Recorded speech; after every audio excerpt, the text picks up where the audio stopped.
Hello மக்களை, கார்த்தி ரேவதி செம இன்ட்ரெஸ்டிங்காக போயிட்டுருக்கு. எல்லாரும் ரொம்ப நாளாக எதிர்பார்த்த மாதிரி நம்ம ரேவதிக்கு மேரேஜ் ஆனக்கூடிய விஷயம் தெரிய வருது. அதோடு இல்லாமல் கார்த்தி தான் அவங்க ஹஸ்பண்ட் அப்படிங்கிறத கண்டுபிடிச்சாங்களா.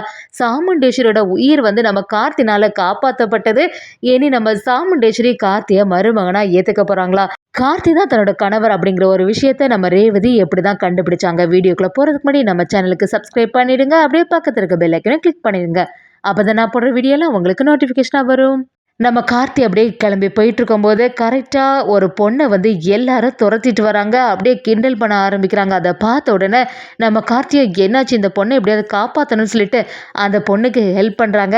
அதோடு இல்லாமல் அந்த ரவுடி கும்பல் எல்லாத்தையும் அடித்து துரத்தி, என்னடா எவ்வளோ தைரியம் இருந்தால் தனியாக போகிற பொண்ணை இப்படி கிண்டல் பண்ணிட்டு இருப்பீங்க அப்படின்னு சொல்லிட்டு அந்த பொண்ணை நைட்டு நேரத்தில் காப்பாற்றிடுறாங்க. அந்த பொண்ணு ரொம்பவே நன்றி சார், நீங்கள் மட்டும் இப்போ வரலைன்னா என்ன நிலைமை ஆயிருக்கும்னு நினச்சாலே எனக்கு ரொம்பவே வருத்தமாக இருக்குது அப்படின்னு சொல்லும்போது நம்ம கார்த்தியும், என்ன இந்த நைட்டு நேரத்தில் நீங்கள் இப்படி தனியாக வந்திருக்கீங்க, இனியும் மறுபடியும் ஏதாவது பிரச்சனை வந்துட போது, எங்கள் வீடு பக்கத்தில் தான் இருக்கா அப்படின்னு கேட்கும்போது அந்த பொண்ணும், ஆமாம் சார் பக்கத்தில் தான் இருக்குது, நானே போயிடுறேன் அப்படின்னு சொல்லும்போது நம்ம கார்த்தியும், இல்லைங்க நான் உங்களுக்கு வீட்லேயே உங்களை ட்ராப் பண்ணிடுறேன் அப்படின்னு சொல்லிட்டு அந்த பொண்ணை அப்படியே வீட்டுக்கு கூட்டிகிட்டு வராங்க. அதோடு இல்லாமல் நம்ம கார்த்தியை அந்த பொண்ணை வீட்டுக்குள்ளே கூட்டிகிட்டு வரும்போது கரெக்டாட்டு அங்கே பார்த்தீங்கன்னா நம்ம ரேவதியை ஏற்கனவே அந்த தலையில் அடிபடும் போது ட்ரீட்மெண்ட் பண்ண அந்த டாக்டராக இருக்காங்க. அந்த டாக்டரை பார்த்த உடனே நம்ம கார்த்தி எப்படியே ஆச்சரியப்படுறாங்க. இது உங்களோட வீடாங்க அப்படின்னு சொல்லிட்டு கேட்கும்போது அந்த டாக்டரும், ஆமாம் சார் என்னோட வீடு தான், என்னாச்சு, என்ன எதுக்காக நீ அழுதுட்டு இருக்க, இது என்னோட பொண்ணு தான், என்னாச்சு அப்படின்னு கேட்கும்போது அந்த பொண்ணு அந்த டாக்டர்கிட்ட, நான் நடந்து வந்துட்டு இருக்கும்போது ரவுடி கும்பல் எல்லாம் சேர்ந்து என்னை துரத்த ஆரம்பிச்சிட்டாங்க. அவங்கள்ட்டேருந்து இவங்க தாம்மா என்னை காப்பாற்றினாங்க.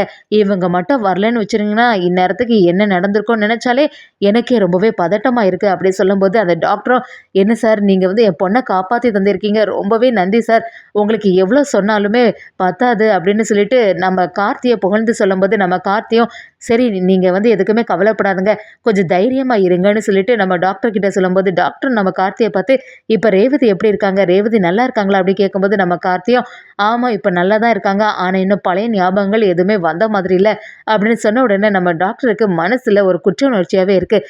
சரிங்க சார் ரொம்பவே நன்றி, இந்த நன்றியை நான் என்றைக்குமே மறக்கவே மாட்டேன் அப்படின்னு சொல்லிட்டு நம்ம கார்த்திகிட்ட சொல்லும்போது கார்த்தியும், சரிங்க நாங்கள் போயிட்டு வரோன்னு சொல்லிட்டு அந்த இடத்த விட்டு கிளம்பிடுறாங்க. அதே சமயத்தில் அந்த டாக்டர் குற்ற உணர்ச்சியில் அப்படியே கண் கலங்கும் போது அதை பார்த்துட்டு இருந்த அவங்க பொண்ணும், என்னாச்சுமா, எதுக்காக நீங்கள் யோசிச்சுட்டே இருக்கீங்க அப்படி கேட்கும்போது அந்த டாக்டர் சொல்ல ஆரம்பிக்கிறாங்க, இல்லை இன்னும் போகிறாங்கல்ல இந்த கார்த்தி, இவங்க ரொம்பவே நல்லவங்க, அவங்களோட ஒய்ஃபுக்கு மேலே ரொம்பவே பாசமாக இருந்தாங்க. ஒரு டைமில் இவங்களோட ஒய்ஃப் ரேவதிக்கு ஆக்சிடென்ட் ஆகிட்டு என்கிட்ட தான் ட்ரீட்மெண்ட் பண்ணதுக்காக வந்தாங்க. அந்த சமயத்தில் ஆப்ரேஷன் பண்ணும்போது ரேவதியோட பழைய ஞாபகங்கள் எல்லாமே மறந்து போயிட்டு கண் முழிச்சு பார்க்கும்போது அவங்களுக்கும் கார்த்திக்கும் மேரேஜ் ஆனது எல்லாமே மறந்துட்டு, அதே சமயத்தில் அவளோட சித்தி சந்திரகலா என்கிட்ட ஒரு விஷயத்தை கேட்டுக்கிட்டா, அதனால் அந்த சித்திக்கு நான் ஹெல்ப் பண்ணேன்.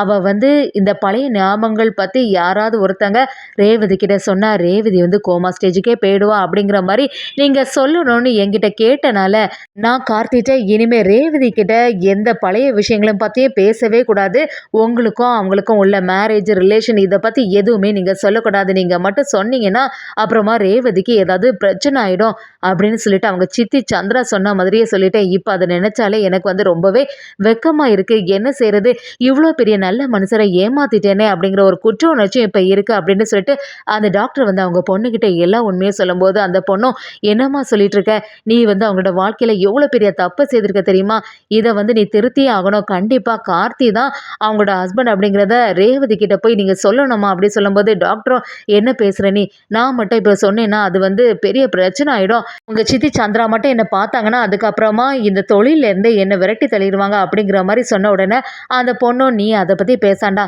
நானே ரேவதி கிட்ட இப்போவே போய் உண்மையை சொல்ல போகிறேன் அப்படி சொல்லிட்டு அவங்க அம்மா கிட்ட பேச ஆரம்பிக்கிறாங்க.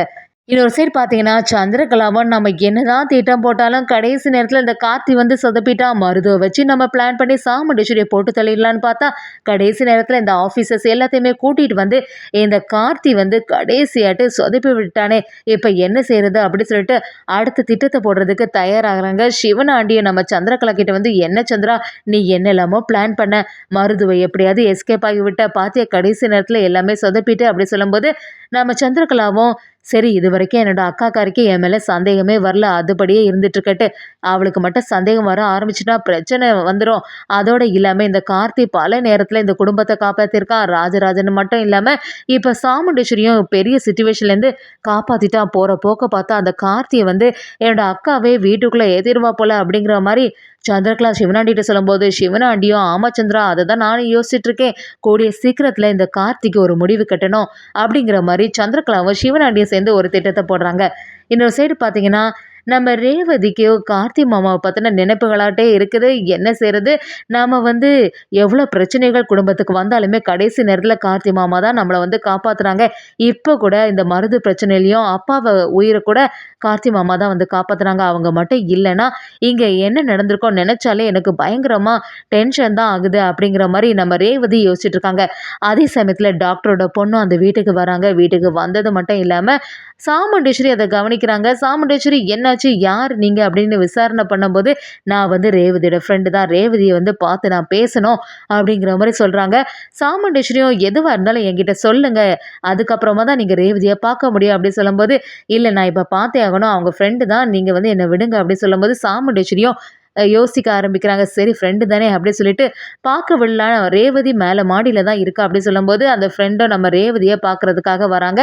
அதே சமயத்துல சாமுண்டீஸ்வரிக்கு ஒரு சந்தேகம் வந்துடுது. இந்த ஃப்ரெண்ட் ஏதாவது ரேவதிக்கு ஏற்கனவே மேரேஜ் ஆயிட்டு, அதோட இல்லாம கார்த்தி தான் அவனோட ஹஸ்பண்ட் அப்படிங்கிறத சொல்லிட்டானா பெரிய பிரச்சனை ஆயிடும். ஏற்கனவே ரேவதி கார்த்தி மாமான்னு சொல்லிட்டு அவன் பின்னாடியே சுத்துற மாதிரி இருக்கு.